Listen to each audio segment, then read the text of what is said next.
विराजमान है।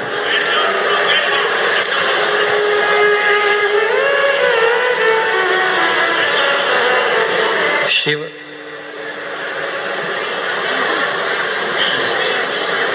जिनको दुनिया के लोग केवल रुद्र कहते हैं,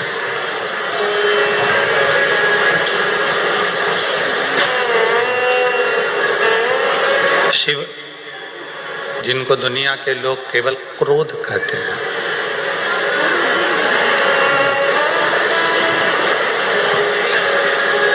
पर रुद्र क्रोध शिव नहीं, शिव शांति की मूर्ति है, शीतलता की मूर्ति है।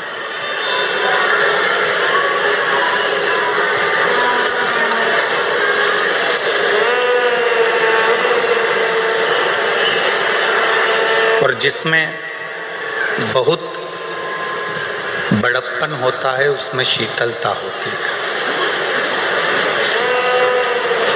अभी एक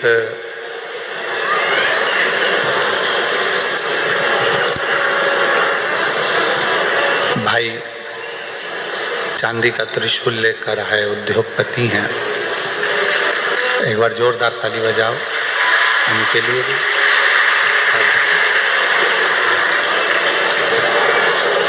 हमने देखा बहुत सारे लोग खड़े थे, पर उनकी नम्रता के साथ में उन्होंने त्रिशूल का स्मरण कर कर भेंट किया।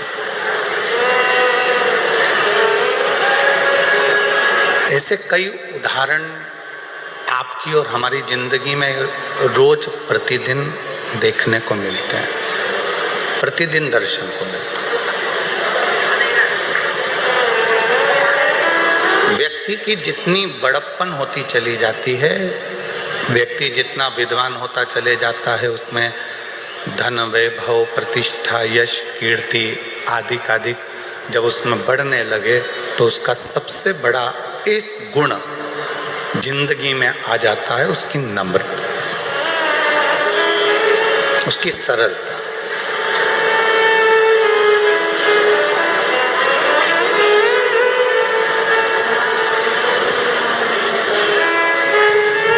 जिंदगी में सब कुछ प्राप्त करना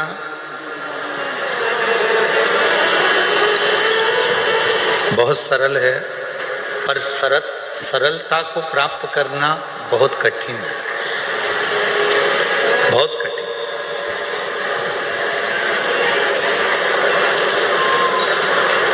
और जिस व्यक्ति ने अपनी जिंदगी में सरलता को प्राप्त कर लिया, समझ लेना कि वो उन्नति की सीढ़ी पर चढ़ना प्रारंभ कर लिया और वो उन्नति की ओर आगे बढ़े।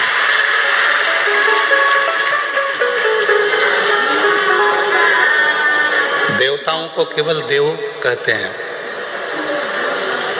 और मेरे ओगड़दानी को तो देवों के भी देव महादेव कहते हैं।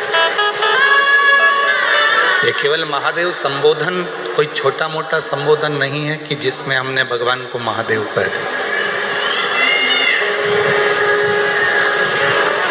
महादेव संबोधन वो संबोधन है कि सारे देवताओं के भी हृदय में जो निवास करते हैं। कोई भगवान विष्णु से जाकर पूछे कि आप किसकी आराधना करते हो, तो भगवान नारायण कहेंगे मैं शिव की आराधना करता हूँ। कोई भगवान राम जी से जाकर पूछे कि आप किसकी आराधना करते हैं, तो भगवान राम कहेंगे मैं शिव की आराधना करता हूँ। कोई भगवान कृष्ण से जाकर पूछे कि आप किसकी आराधना करते हो, तो भगवान कृष्ण कहेंगे मैं शिव की आराधना करता हूँ। कोई आद्य शक्ति माँ दुर्गा भवानी जगत जननी अम्बा से जाकर पूछे, जगदम्बा से जाकर पूछे कि आप किसकी आराधना करते हो, तो कहेंगे मैं शिव की आराधना करता हूँ। कोई परम शक्ति, कोई पितृ, कोई कुलदेव, कोई ग्राम देव, कोई स्थान देव से जाकर पूछे आप किसकी आराधना करते हो, तो सारे देवता कहेंगे हम शिव की आराधना करते हैं।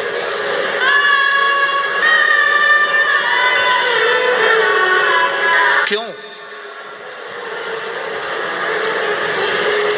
क्योंकि शिव क्षमा की मूर्ति है, उनमें भोलापन है, सहजता है, नम्रता है, और वो नम्रता उनको बड़ा बनाती है।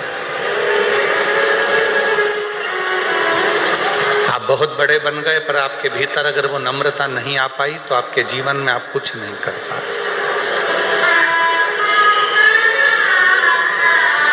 आपकी जिंदगी में नम्रता, सहजता, सरलता ही आपके जीवन को सफलता देती है।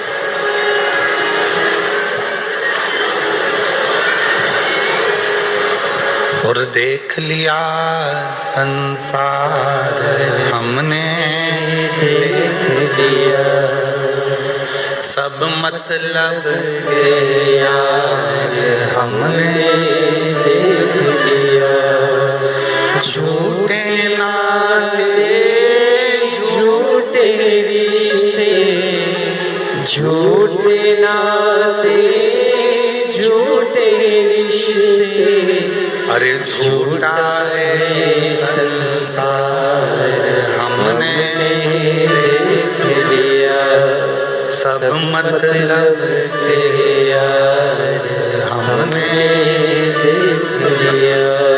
देख लिया संसार हमने देख लिया।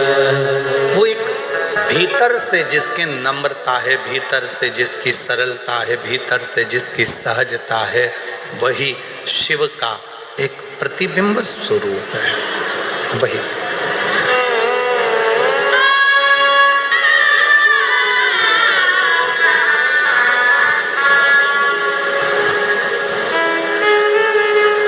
छोटू भाई, जब मिश्रा जी और सेंगर जी ये दोनों जब सीहोर पहुंचे थे शिव महापुराण की कथा लेने के लिए, तो हमने इनसे पूछा था कि कथा सूरत में इतना भीड़ आता है, इतनी भक्त आते हैं और रात्रि में विश्राम करने वाले ज़्यादा आते हैं। छोटू भाई, कभी मौका मिले तो आप लोग सब रात का आप तो दर्शन कर रहे होंगे, रात्रि को विश्राम करने वाले ज़्यादा होते हैं, क्योंकि सबको मालूम है रात्रि विश्राम कर कर सुबह कथा सुनकर बाबा की मिट्टी को अपने शरीर में लगाकर बाबा से अपनी मनोकामना पूर्ण कर कर जाना सब। तो हमने मिश्रा जी से भी कहा, सेंगर जी से भी कहा कि भक्त बहुत आएंगे, कैसे व्यवस्था हो पाएगी, आप लोग कर लेंगे? तो इन्होंने कहा था, आप कहते हो कि शिव जी किसी ना किसी रूप में आते हैं, तो छोटू भाई मिश्रा जी और सेंगर जी ने एक ही बात कही थी कि कहीं ना कहीं कोई ना कोई मिलेगा और शिव संभालेंगे। और मुझे लगता है आप ऐसे मिले इनको कि कहीं ना कहीं बाबा की कृपा से ये पवित्र कथा, तो मैं लड्डू गोपाल महाराज जी से भी, आज गौशाला के महाराज जी को भी कहूँगा, कहीं ना कहीं शिव की भक्ति को।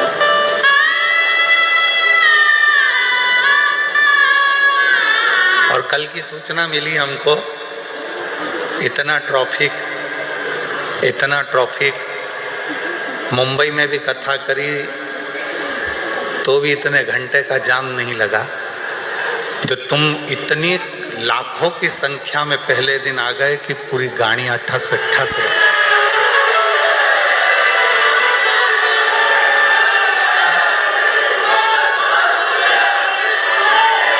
पूरी गाड़ियां ठस ठस भरा गई। पर एक निवेदन आप लोगों से कहेंगे, आप लोग अगर स्वीकार करेंगे तो, कि अपनी गाड़ियों को, चाहे मोटरसाइकिल हो, चाहे फोर व्हीलर हो, चाहे ऑटो हो, चाहे रिक्शा हो, उसको धीरे धीरे चलाओ, आराम से चलाओ।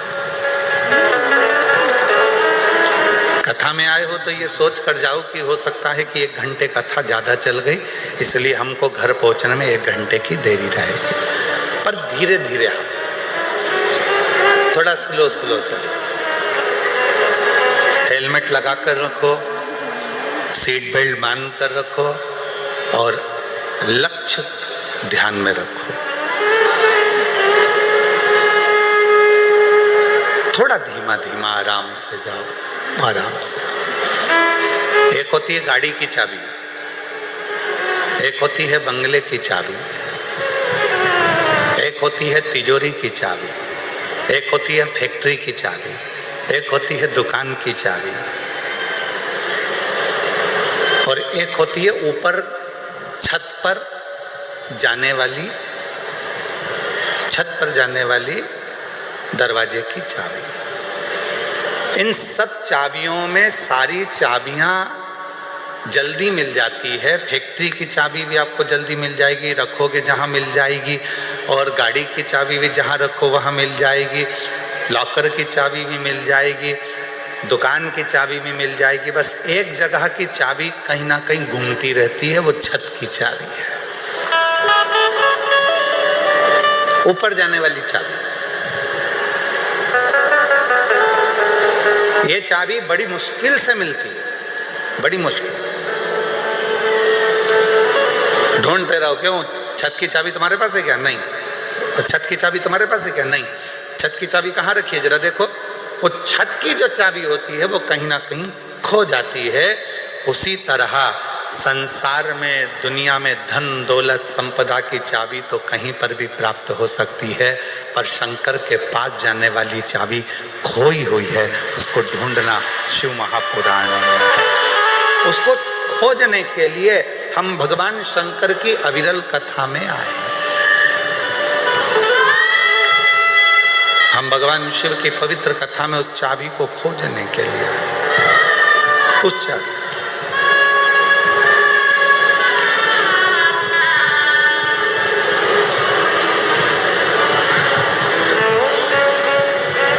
और चाबी खो गई तो ढूंढना पड़ेगा, और अगर नहीं ढूंढ पाए तो फिर ताला तोड़ना पड़ेगा या फिर चाबी वाले को बुलाकर लगवाना पड़ेगा।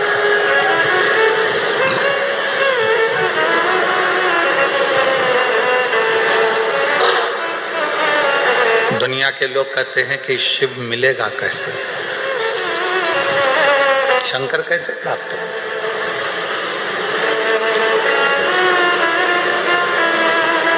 शिव को प्राप्त करना कोई कठिन विषय नहीं है। एक लोटा जल लेकर जब आप अपने घर से भगवान शंकर के मंदिर की ओर जाएंगे, हृदय में शिव शिव श्री शिवाय नमस्तुभ्यम उच्चारण करते करते करते करते जब शंकर के भगवान के नजदीक में जाएंगे तो शिव कुछ ना कुछ आपको दिया होगा, इसलिए शंकर भगवान आपको अपनी ओर खींच लेंगे, अपनी ओर। हर कोई सा पाना और हर कोई सा नट हर जगह पे फिट नहीं होता है। नट जानते हो? अरे बोलो तो जम के। पाना जानते हो? गाड़ी में वो नट को कसने वाला। हर कोई सा पाना और हर कोई सा नट हर जगह पर फिट नहीं होता है। जो नट जिस स्क्रू के लिए बना हुआ है वो उसी में फिट होता है। उसी तरह संसार सागर में पूरी मृत्यु लोक में जितने भी लोग रहते हैं उसमें से कुछ लोग ऐसे हैं जो शंकर भगवान को भजते हैं। तो समझ लेना कि तुम वो नट हो जो शंकर नटराज में ही फिट हो सकते हो, दुनिया में कहीं फिट नहीं हो सकते। किसी की सामर्थ्यता नहीं कि आपको वो फिट कर दे।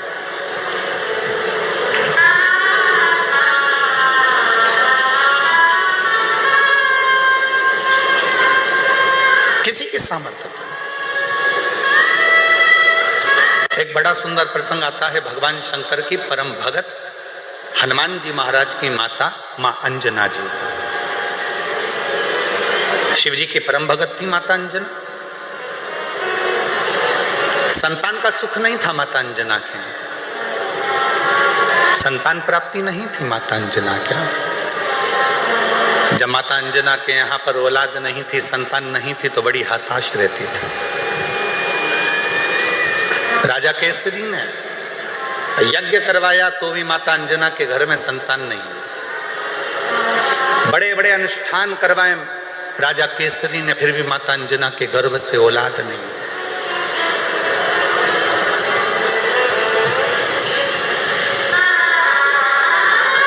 बहुत कठिन।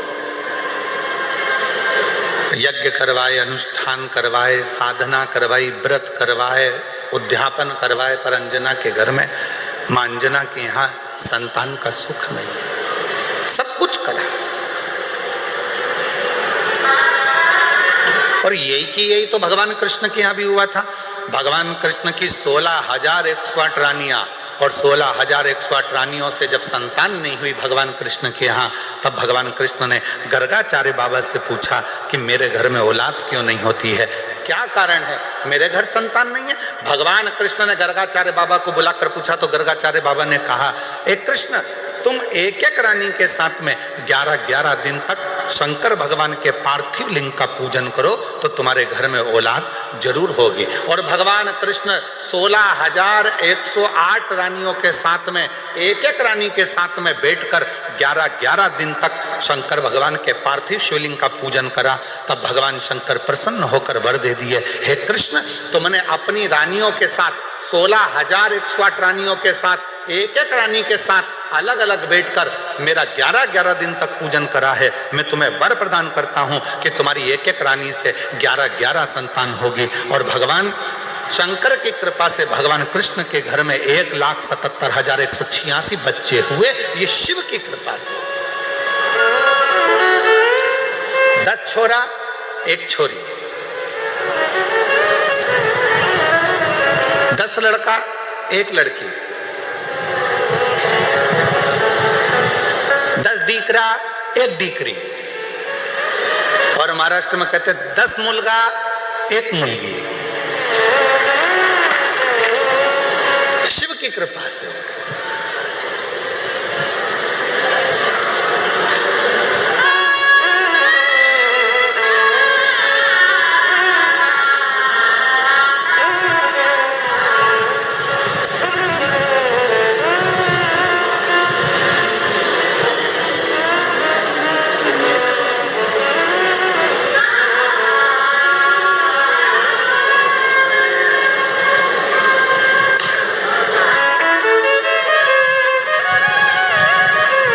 जब जहाँ ठहरे हुए हैं तो हम जिस जगह पे ठहरे हैं उसके सामने वाली बिल्डिंग में से आज कोई हाथ हिलाकर पूछ रहा था, केम छो?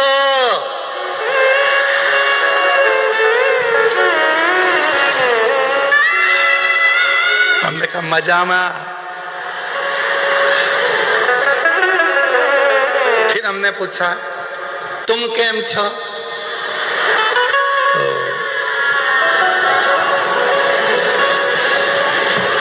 वो बोला नीचे वाले तुमसे मिलने नहीं दे रहे तो क्या केम छो, मिलने भी तो दे।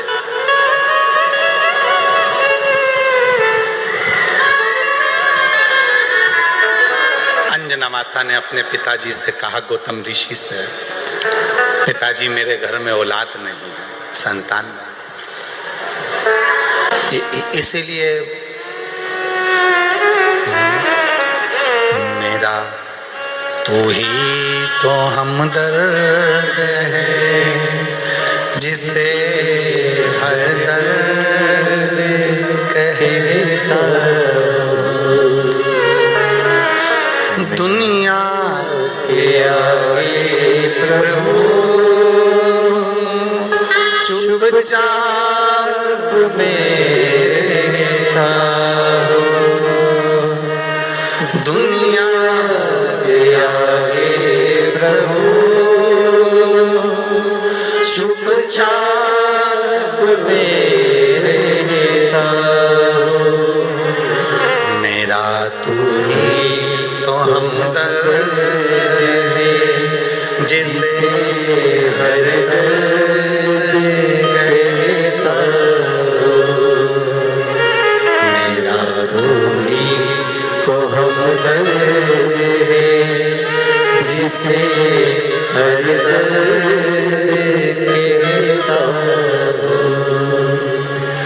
आया नजर ना कोई भी अपना जब मुझको दरकार थी, जब मुझको दरकार थी, तब मेरे पथ का जीवन के रथ का तू ही बना सारथी, तू ही बना सारथी, भोले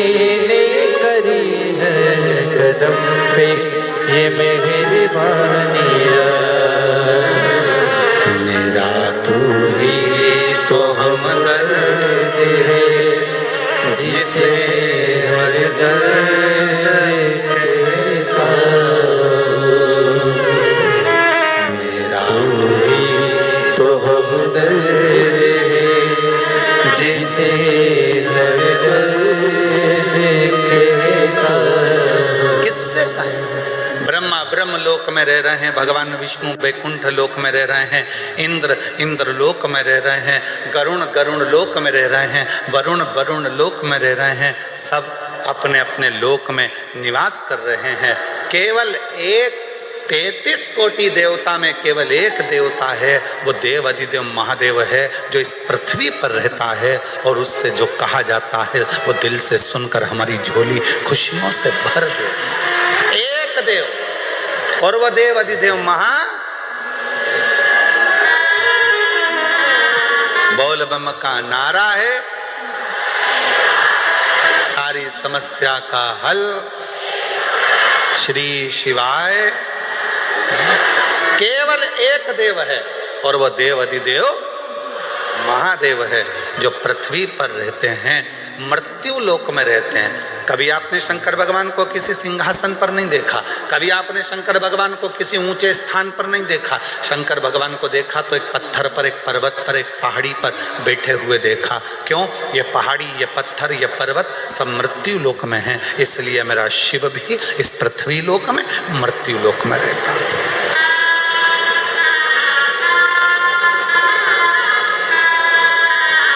और उसको पाना सरल है, उसको पाना कठिन नहीं है।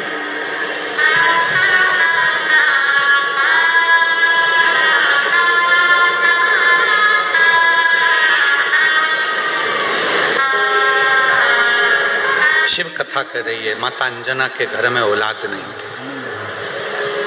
गौतम बाबा ने उनको समझा दिया कि शिव की आराधना कैसे करना है। उन्होंने शंकर की आराधना करना प्रारंभ कर दिया। कोई साधारण भक्ति माता अंजना ने नहीं करी, शिव जी से लगन लगाकर बैठ गई। शंकर भगवान से अब केवल संतान नहीं, शंकर भगवान को तो अब ये विचार कर कर बैठी है कि मेरे घर में अगर औलाद हो तो शिव ही मेरे घर में संतान के रूप में जन्म है।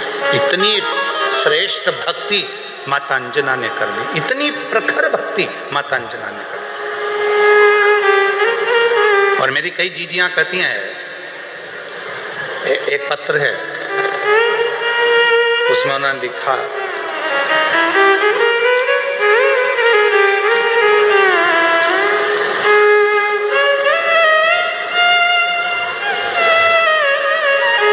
मेरा नाम शोभा बेन है,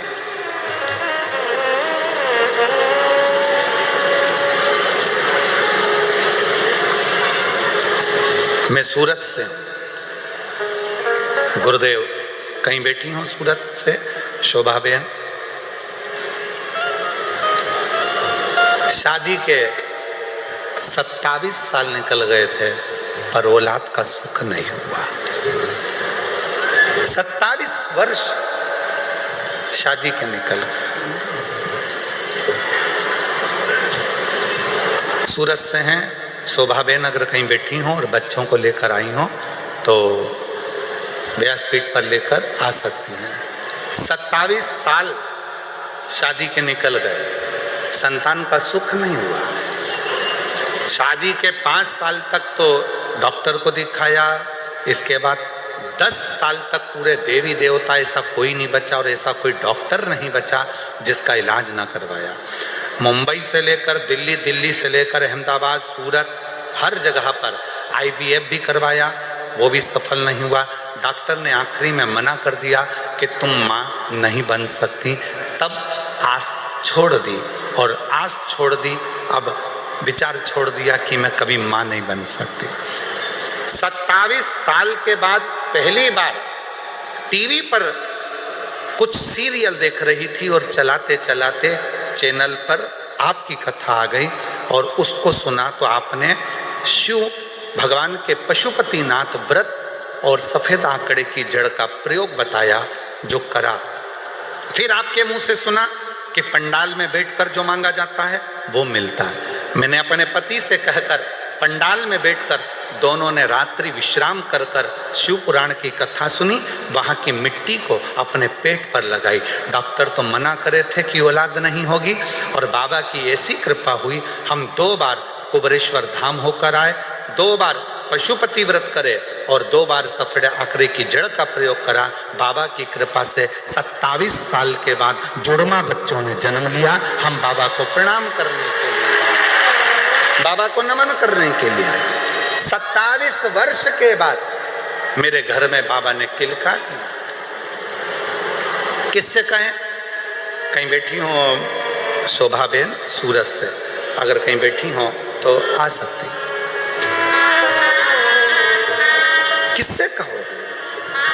मेरा तू ही तो हमदर्द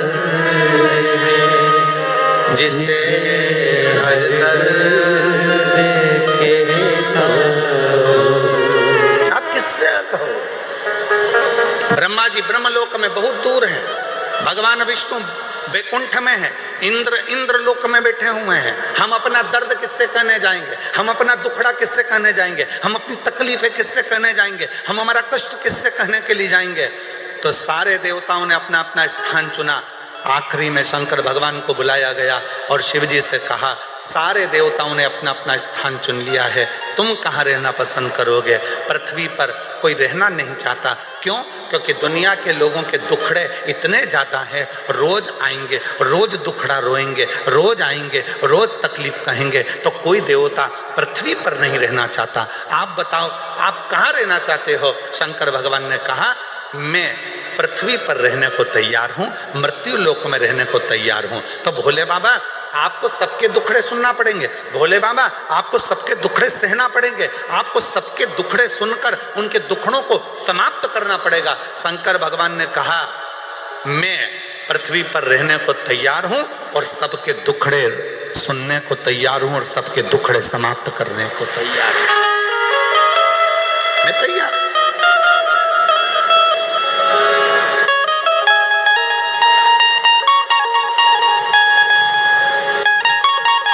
कोई तकलीफ नहीं मुझे।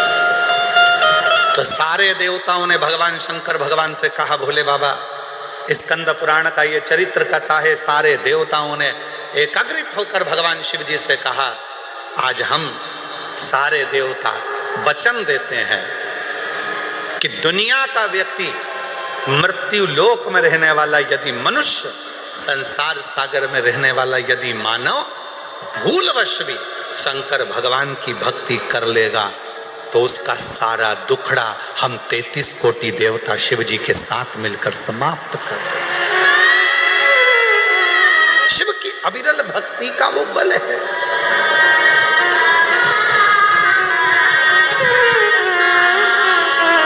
मेरा तू ही तो हमदर्द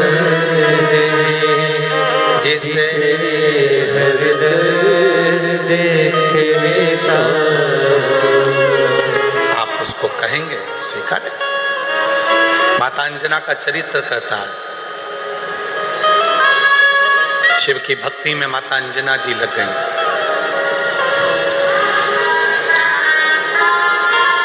ऐसी मेरी माता अंजना ने भगवान शंकर की अविरल भक्ति करी, ऐसी भक्ति करी,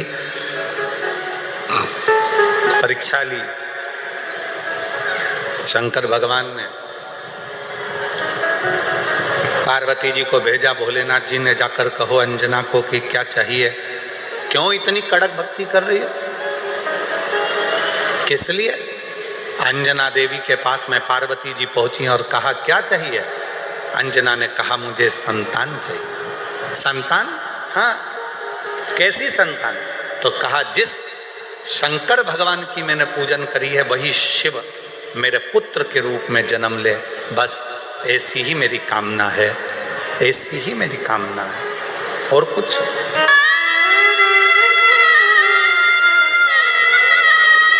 शिव मेरे घर में जन्म ले।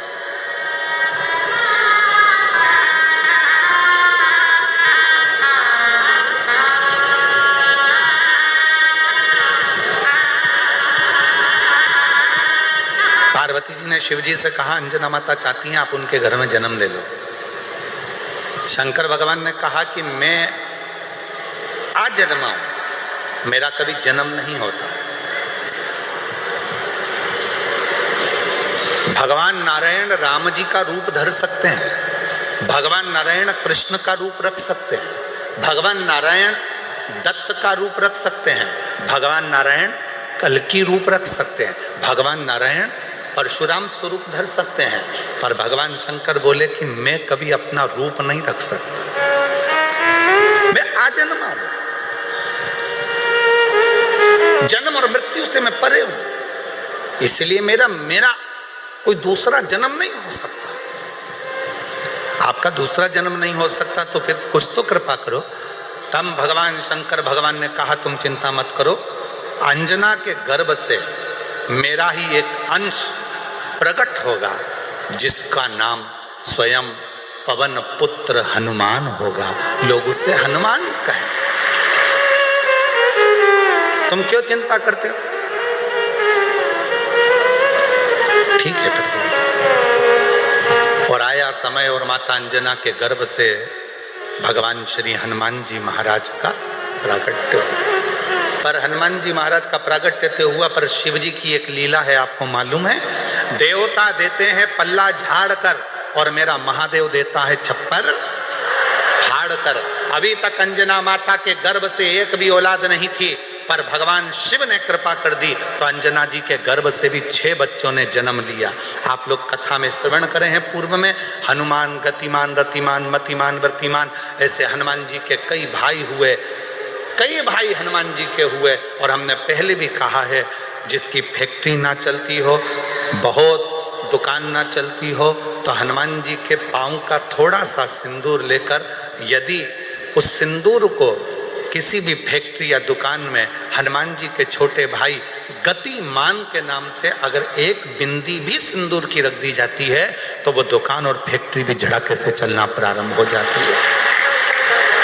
गतिमान हनुमान जी के छोटे भाई, एक हनुमान जी के छोटे भाई हैं मतिमान। जब व्यक्ति डिप्रेशन में जाता है,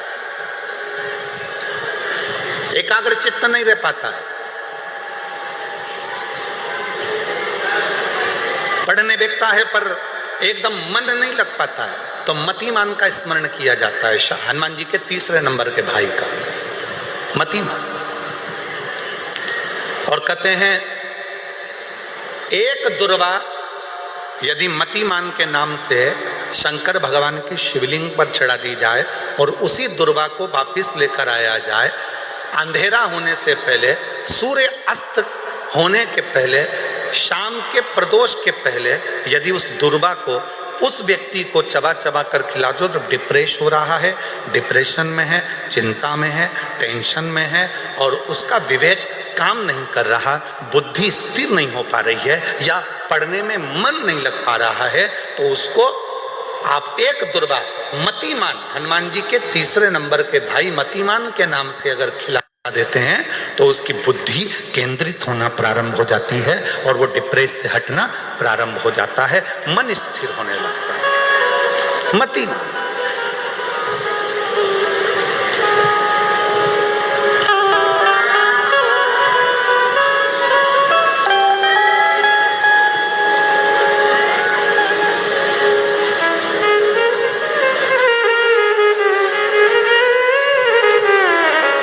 नाम आता है व्रतिमान। इसका प्रैक्टिकल तुम अभी यहीं से कर लेना, ठीक है? चलते चलते मालूम पड़े तुम्हारी पार्किंग यहां से आधा किलोमीटर दूर है, ठीक है? अरे बोलो तो जम के, आधा किलोमीटर दूर तुम्हारी पार्किंग है और तुम्हारी उम्र लगभग बहुत हो गई, मालूम पड़े तुम थोड़े वृद्ध हो गए हो और तुम्हारा घुटना दुख रहा है, तुम्हारी कमर दुख रही है, चलते चलते बड़ी मुश्किल से तुम कथा स्थल तक पहुंचे हो। अब मन में आ रहा है कि मुझे वापस पार्किंग तक जाना है, कैसे जाऊंगी, पाँव तो दुख रहा है। तो एक काम आज चलते चलते करना कि कहीं सीवर वाला महाराज झूठ तो नहीं बोल रहा है, तो प्रैक्टिकल करके जाना। क्या करोगे? यहाँ से जाते समय आप जब जा रहे हो और आपके शरीर का कोई अंग जब दुख रहा है तो श्री शिवाय नमस्तुभ्यम कहकर श्री व्रतिमान हनुमान का स्मरण करें। किसका स्मरण करना है? जम के बोलो, वृत्तिमान हनुमान। वृत्तिमान हनुमान का स्मरण करके कहीं पर भी बैठकर अपने पांव की छोटी वाली जो उंगली है उसको जम के दबाना और दबाने के बाद चल देना। जिस जगह पर भी दर्द हो रहा होगा मेरा बाबा आपको मंजिल तक पहुंचाएगा, दर्द होने नहीं देगा। कल नहीं करना, प्रैक्टिकल आज ही करना। काल करे सो आज कर।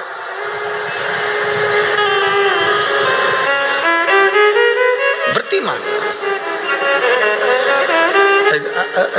आज करेंगे गुरुजी, 3 महीने में फर्क दिखेगा। तुम तो आज की आज का बताओ ना कि आज की आज में फल कैसे मिले। तुम तो बिल्कुल तैयारी में बैठो। जाते जाते वृत्तिमान हनुमान भगवान श्री शिवाय नमस्तुभ्यम का स्मरण कर कर एक ऊर्जा के साथ, ताजगी के साथ चलते जाओ। शिव थोड़ा बहुत नहीं देते, मेरे भगवान देते हैं छप्पर फाड़ कर। अब हनुमान जी महाराज का प्रागट्य हो गया, हनुमान जी महाराज आ गए, पूरे आनंद के साथ राम जी की सेवा करी। ये सारी कथा आप लोगों ने श्रवण करी है, रामचरितमानस में भी और शिव पुराण में भी और श्रीमद् भागवत में भी कई जगह पर आपने इस कथा को सुना होगा। अब मूल कथा जो शिव पुराण की, स्कंद पुराण का मूल तत्व है, उसकी ओर हम बढ़ रहे हैं, जो बड़ी सुंदर कथा है। स्कंद पुराण के रेवा खंड की ये कथा, स्कंद पुराण के रेवा खंड में से इस कथा को लिया। स्कंद पुराण का रेवा खंड कथा है, हनुमान जी महाराज राम जी के साथ में लंका पर चढ़ाई कर दिए, विजय प्राप्त कर लिए, आ गए। पुष्पक विमान में बैठकर मां सीता को लेकर आ रहे थे।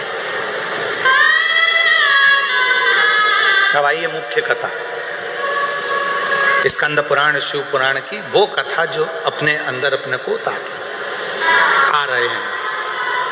राम जी बैठ गए पुष्पक विमान में, मां जानकी साथ में, विभीषण, हनुमान सब साथ में चल।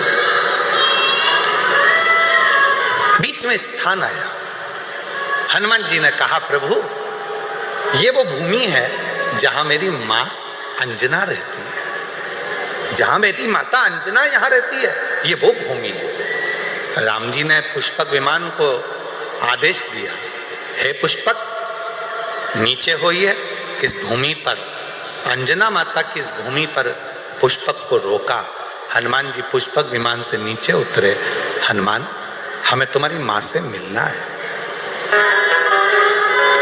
जिस हनुमान ने लंका पर विजय प्राप्त करा दी, जिस हनुमान ने लक्ष्मण को संजीवनी बूटी ला कर दे दी, उस हनुमान जी की माता से मुझे मिलना है।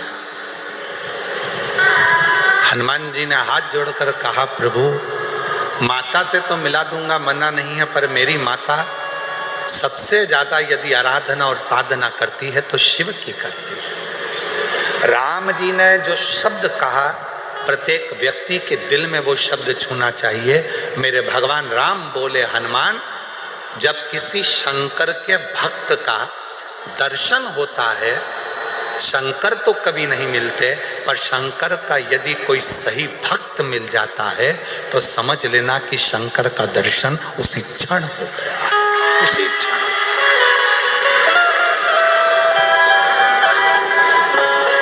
उसी क्षण शिव का दर्शन उसी पल हो गया, शंकर भगवान का दर्शन उसी पल हो गया। यदि कोई शंकर भगवान के भक्त का दर्शन कर लेता है, शिव भक्त का दर्शन कर लेता है, तो समझ लो कि शंकर भगवान का भक्त का दर्शन, शिव का दर्शन। आप कौन है?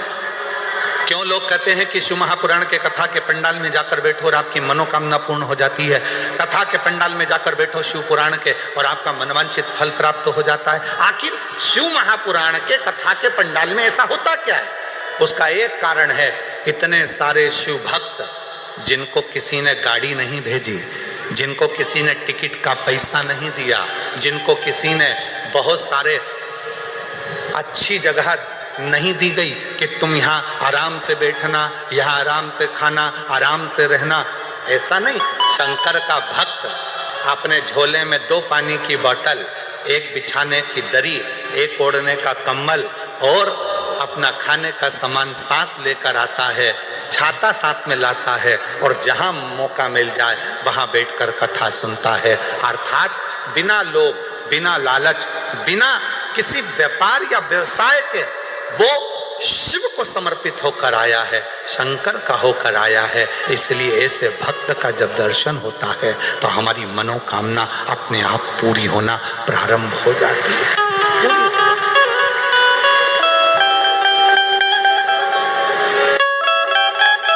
एकत्र है, अच्छा है।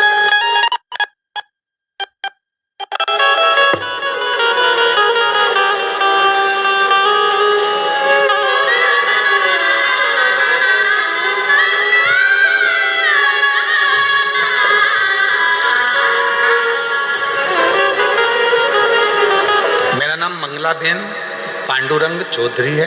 मैं डिंडोली सूरत में रहने वाली हूँ। कहीं बैठी हो तो हाथ हिला सकती हैं। मैं बाबा का जितना भी वर्णन करूं कम है। बाबा की मुझ पर अनंत कृपा है। मेरा बेटा 10 साल से सरकारी नौकरी की तैयारी कर रहा था, पर कुछ पॉइंट से सिलेक्शन रह जाता था। वो रोज अपने काम से आता था और चिंता में रहता था। मैंने टीवी के माध्यम से आपकी काफ़ी कथा सुनी है। मैंने अपने बेटे से बोला कि रोज 1 लोटा जल बाबा को चढ़ाओ और शहद वाला बेलपत्र बाबा को चढ़ाना शुरू करो। बेटे ने वैसा ही किया और सच्चे मन से बाबा से प्रार्थना की। और मैंने बाबा की कथा जब सूरत में आई थी तब 7 दिन कथा का भ्रमण किया, बाबा से विनती की, बाबा आपकी कथा के पंडाल में रहकर कथा सुन रही हूँ। ऐसा सुना है जो कथा के पंडाल में रहकर कथा को श्रवण करता है उसकी मनोकामना आप पूरी करते हो। बाबा मेरे बेटे की सरकारी नौकरी में सफलता मिले। बाबा की कथा जब चालू हुई तब मेरी बहू ने पशुपति व्रत भी रख लिया। मेरे 6 साल का पोता अथर्व भी बाबा से विनती करता और बाबा ने हमारी विनती को स्वीकार करा।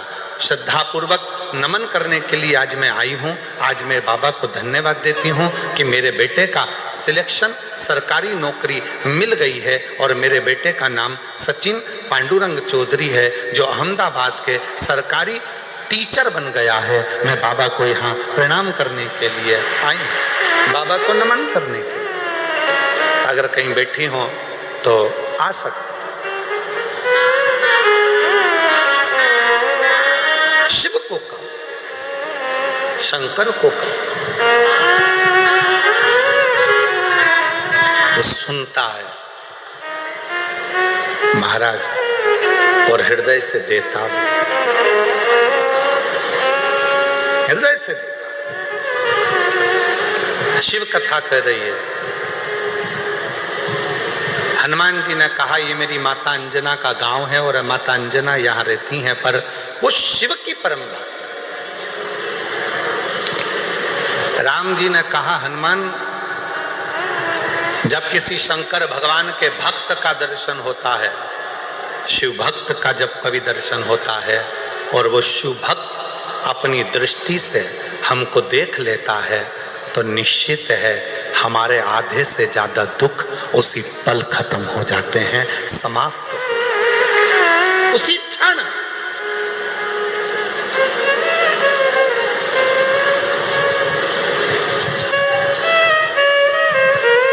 इसीलिए हमको लगता है ज्यादातर भक्त लोग, कोई शिव भक्त मिलता है तो जम के आवाज लगा देते हैं हर हर महादेव। किसी मंदिर में जाकर लोग शोर नहीं मचाते। द्वारकाधीश के मंदिर में जाओ कोई शोर मचाता नहीं मिलेगा, जगन्नाथ जी के मंदिर में जाओ कोई शोर मचाता नहीं मिलेगा। जितने भी भारत की भूमि पर स्वामी नारायण आदि मंदिर हैं वहाँ दर्शन करने के लिए जाओ कोई शोर मचाता नहीं मिलेगा।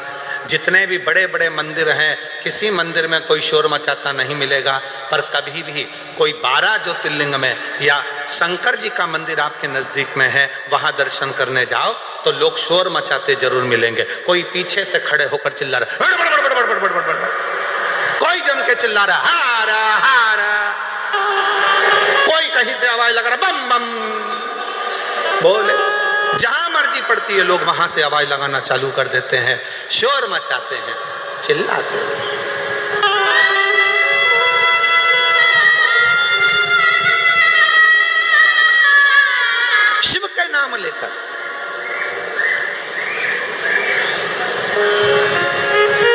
से कई लोगों ने श्रीमद् भागवत कथा सुनी होगी, आप में से कई लोगों ने राम कथा सुनी होगी, आप में से कई लोगों ने विष्णु पुराण सुनी होगी, आप में से कई लोगों ने देवी भागवत सुनी होगी, ना जाने कितने कितने पुराण शास्त्र आपने सुने होंगे। सारे पुराण और शास्त्र उठाकर देखिए, एक भी पुराण शास्त्र ये नहीं कहेगा कि किसी भी असुर ने, राक्षस ने शंकर भगवान को युद्ध के लिए ललकारा। जितने भी असुर ने ललकारा वो सबने भगवान को ललकारा, विष्णु जी को ललकारा, ब्रह्मा जी को ललकारा, इंद्र को ललकारा, युद्ध के लिए देवी को ललकारा। पर किसी भी असुर ने, किसी भी राक्षस ने, किसी भी असुर ने, किसी भी दानव ने भगवान शंकर को युद्ध के लिए नहीं ललकारा। क्यों नहीं ललकारा? देवता तो देवलोक में रहते थे, भगवान विष्णु तो भगवान शंकर तो पृथ्वी पर रहते थे, तो यहाँ तो शंकर भगवान को ललकार देना था। पर शंकर भगवान को एक ने भी नहीं ललकारा। शिव जी को कोई ललकारता ही नहीं था युद्ध के लिए, कि कोई नहीं कहता था आओ शंकर भगवान मुझे तुमसे युद्ध लड़ना है। देव राक्षसों ने कहा, असुरों ने कहा, हे नारायण आओ मुझे तुमसे युद्ध लड़ना है, ब्रह्मा जी मुझे तुमसे युद्ध लड़ना है, इंद्र मुझे तुमसे युद्ध लड़ना है, हे शक्ति मुझे तुमसे युद्ध लड़ना है। सारे देवी देवताओं को असुरों ने ललकारा, पर शंकर भगवान को एक भी असुर नहीं ललकारता था। कारण क्या था? उसका एक कारण था कि जितने देवता थे, 33 कोटि देवता,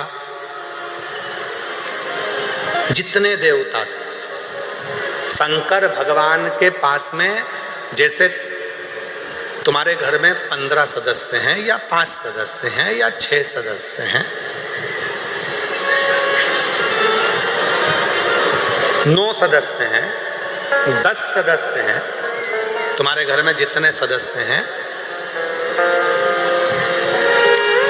प्रत्येक सदस्य के पास में जैसे 33 कोटि देवता हैं और 33 कोटि देवता में एक देवता के पास में जितना बल है, एक देवता के पास में जितनी सेना है, स्कंद पुराण कहती है, लिंग पुराण कहती है, शिव पुराण कहती है कि 33 कोटि देवता और 33 कोटि देवताओं से अंदाजा लगाना कि एक देवता की गिनती में अगर हम लेते हैं तो ऐसे मिलाकर 33 कोटि देवता होते हैं और 33 कोटि देवता के 33 कोटि गण शिव जी के पास है। अब तुम घर जाके जरा अंदाजा लगाना कि कितने हो गए। मतलब शंकर भगवान के पास में 33 कोटि अगर देवता हैं तो 33 कोटि देवता के 33 कोटि कोटि गण हैं शिव जी के पास।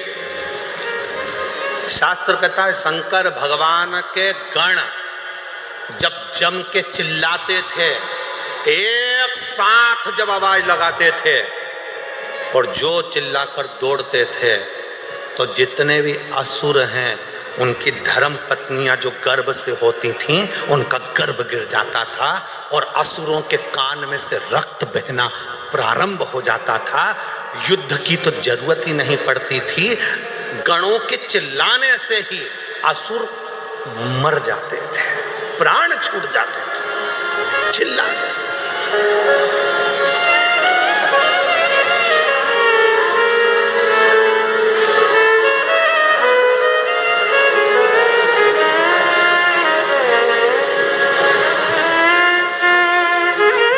कई लोग पूछते हैं क्यों महाराज जी ये इतने सारे भक्त कथा सुनने आते हैं, ना तो इनके पास कोई पत्र जाता है, ना कोई निमंत्रण जाता है, ना पीले चावल जाते हैं। अगर कोई राजनेता को भी सभा करना पड़ती है तो गाड़ियां लगाना पड़ती है, गाड़ियां भेजना पड़ता है, तब लोगों को बुलाना पड़ता है। और साथ में बुलाओ तो बुलाओ, भोजन का टिफिन भी हाथ से दो और उनके लिए पूरी व्यवस्था करो, कुर्सी लगाओ, ये लगाओ, वो लगाओ, सम्मान दो, गाड़ी भेजो, घोड़ा भेजो, समय पे लाओ, समय पे छोड़ के आओ। पर ये शिव पुराण एक ऐसी कथा है जिसमें ना तो पीले चावल दिए जाते हैं, ना निमंत्रण दिया जाता है, ना किसी के यहाँ पत्र भेजा जाता है, ना किसी के यहाँ जाकर कहा जाता है। उसके बाद भी ये लाखों लाखों शिव भक्त अपने आप आ जाते हैं। उसका क्या कारण?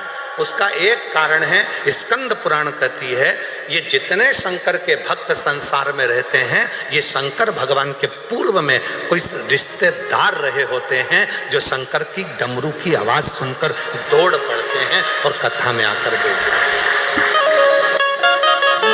शिव के गण हैं।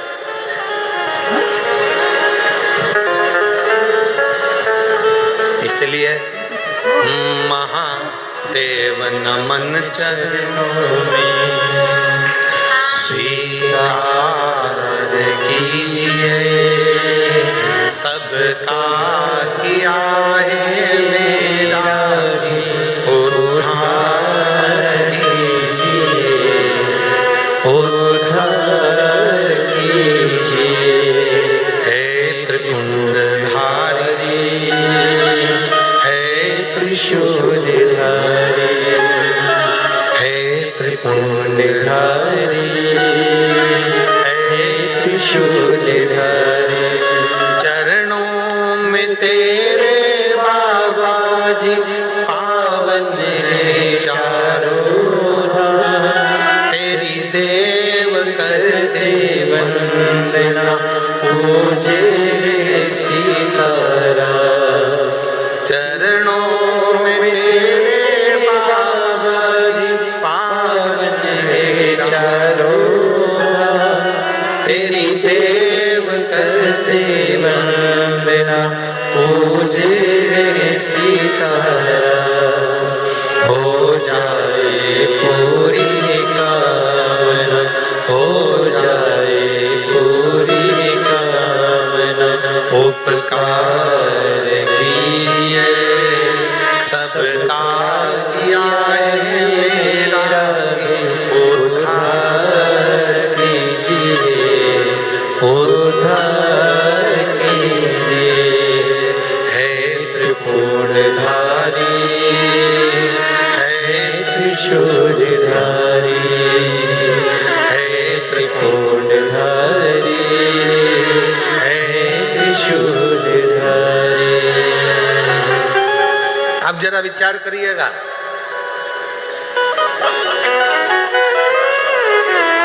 शिव के गण इतने प्रबल हैं, एक बार यदि जाग जाएं तो दुनिया में किसी की सामर्थ्यता नहीं है जो इनके आगे टिक जाए। ये कथा संत, साधु, महात्मा, प्रवचन क्या कर रहे हैं? आपको जगाने का काम ही तो कर रहे हैं, ये जगाने का ही तो काम कर रहे हैं। आज जो बांग्लादेश में हो रहा है, हिंदुओं को पूछकर जिंदा की जिंदा लटकाकर उसमें आग लगाई जा रही है। आज जो बांग्लादेश में हो रहा है, हिंदुओं को पूछकर जो जिंदा लटकाकर आग लगाई जा रही है, वो दिखाया जा रहा है, वो दिखाने का प्रयास कर रहे हैं।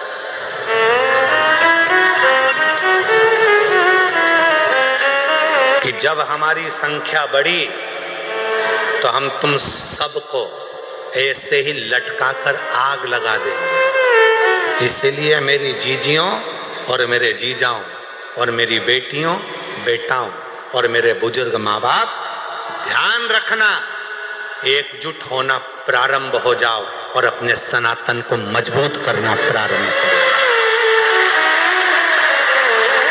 अपने सनातन को मजबूत करना प्रारंभ करो, वरना आने वाला समय बड़ा विचित्र होगा, बड़ा विचित्र।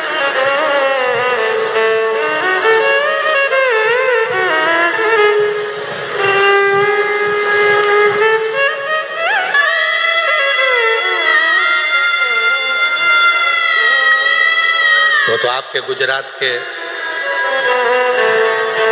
दो प्रबल मेरे वल्लभ भाई पटेल जी की कुछ कृपा की मूर्ति आप लोगों ने दिल्ली में बिठा रखी है, तो सनातन धर्म की मजबूताई बहुत प्रबल हो रही है। सनातन धर्म प्रखर हो रहा है, प्रबल हो रहा है।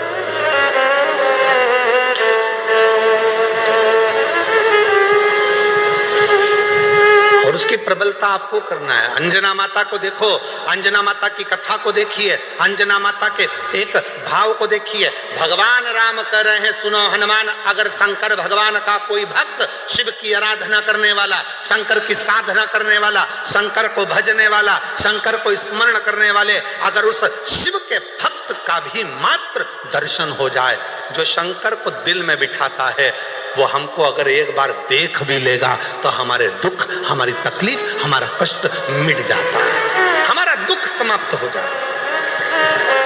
अब इसमें ना जाने कितने शंकर के भक्त आए होंगे, इस पूरी कथा में ना जाने शंकर भगवान के कैसे कैसे भक्त आए होंगे, जो शिव की भक्ति के लिए रात भर, ठंड पड़ रही है, पड़े हुए हैं, ठंड में पड़े, खाने को मिला तो ठीक, ना मिला तो ठीक, पड़े।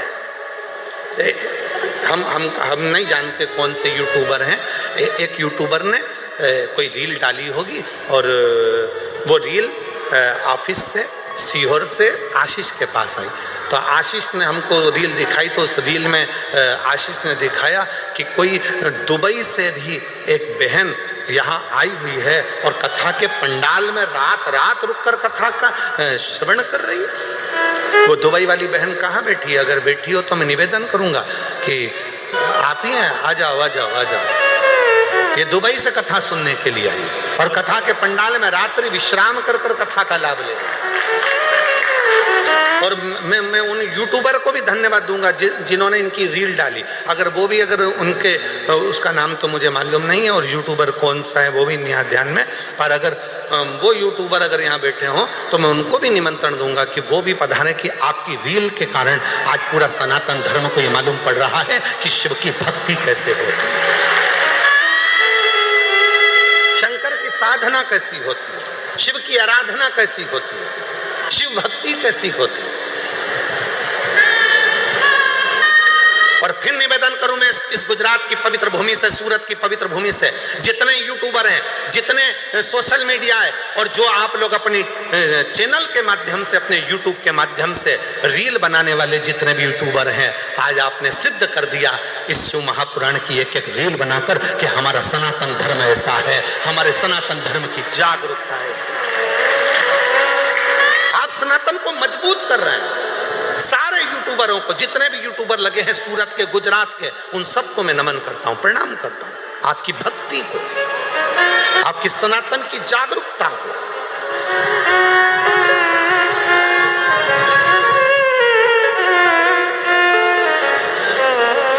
और महादेव नमन चरणों में स्वीकार लीजिए, सबका किया है मेरा भी उद्धार कीजिए, उद्धार कीजिए। है त्रिपुंडधारी, हे त्रिशूलधारी, हे त्रिपुंडधारी, हे त्रिशूलधारी। चरणों में तेरे बाबा जी पावन है चारों धाम, चरणों में तेरे बाबा जी पावन है चारों धाम। तेरी देव करते वंदना, पूजे सीताराम, हो जाए पूरी कामना, हो जाए पूरी कामना। उपकार कीजिए, सबका किया है मेरा भी उद्धार कीजिए, उद्धार कीजिए। हे त्रिशूलधारी, हे त्रिशूलधारी। शिव कथा कर रही है, अंजना माता का राम जी कर रहे हैं, मात्र मुझे दर्शन हो जाएगा और वो अपनी दृष्टि से मुझे देख लेंगी, उतने में भी मेरा आनंद हो जाएगा।